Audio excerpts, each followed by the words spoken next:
1999, and the illusion continues. One begs to ask, when will it end? Unnatural disasters happen seemingly every week. Train crashes, shootings, nuclear accidents. Is there any place of refuge one can flee from this insanity? Very few of mankind's creations are designed to make you feel good, unless you get pleasure from seeing the human body desecrated by guns, explosions, fights, and any other things these so-called artists create. In the name of freedom, many have used art as a means to destroy the human mind. As an excuse to continue, we hear, art reflects society. How many times has this lie been repeated? Creations are not real, they say, and yet any one of these people can call to mind images and complete scenes of horror and graphic detail. They will carry these so-called unreal creations around with them for the rest of their lives. These images are now a part of their being. In the name of recreation, these people in fact are recreating themselves in their own images. Society then reflects art. In man's decision to further separate from God, his recreation of himself leaves him in a dysfunctional state of confusion. The mind becomes a burial ground for dead waste. Isolated from the wholeness of God, earth, and his fellow brothers and sisters, this man seeks solace in activities he thinks will stimulate his mind. He then begins downloading into his brain a series of man-made creations designed to destroy it. All man-made creations originate from one of two sources: the tree of knowledge or the tree of life. One of these trees contains deadly fruit, the other, fruit of everlasting life.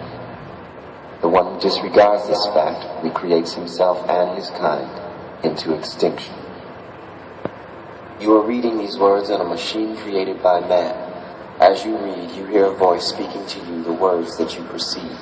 They make sense to you because you understand. Stand under the spelling. The words are what binds the spell to your illusion. When you hear the truth, like a memory, you recognize it, and this recognition releases you from all illusion. Many languages are brilliant in their attempt to confuse you. Con meaning against, fuse meaning together. Words in their spell-binding illusions have the power to keep man separate from God. You were born in an all-knowing state of mind. The first words spoken to you begin the spell. The words come from one of two sources: the tree of knowledge or the tree of life. In ignorance or simply lack of respect for God, many use words that confuse the minds of humans and turn them into projections of their own illusions. Because of this fact, many people grow up and blindly assume their pre-selected role under a dictatorship without even being aware of it.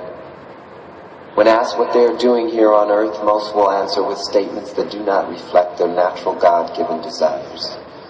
This creates a pyramid-like structure with the dictator on top and each level under it knowing less and less. Upon reaching the bottom level, which is where the majority is, you will find chaos, disorder, and illusion. With ill as its prefix, illusion is a state of insanity. In the name of democracy, supreme power is vested unto the people in this insane state instead of God. The future recreated to be ruled by man is one of isolation and despair. Returning the leadership back into God will allow mankind to achieve its original collective goal, which is union with God. Ideas contrary to this goal should not be blamed or persecuted, just simply ignored. They originated when man first chose to ignore God's rule. Simply put, in the beginning, the human was made perfect in God's image. They had no need for knowledge. They were also given freedom of choice. The tree of knowledge and the tree of life are reflections of this freedom. The human is now a reflection of their choice. They could have simply chose not to choose. God being centrifugal in nature, freedom was the cause, and choice was the effect. In knowing their perfection made in God's image, there was no need to choose. In fact, there were no needs. There was only love in an all-knowing state before the fall. The worst thing you can do is give up your God-given right to choose. For in it, you can choose not to choose.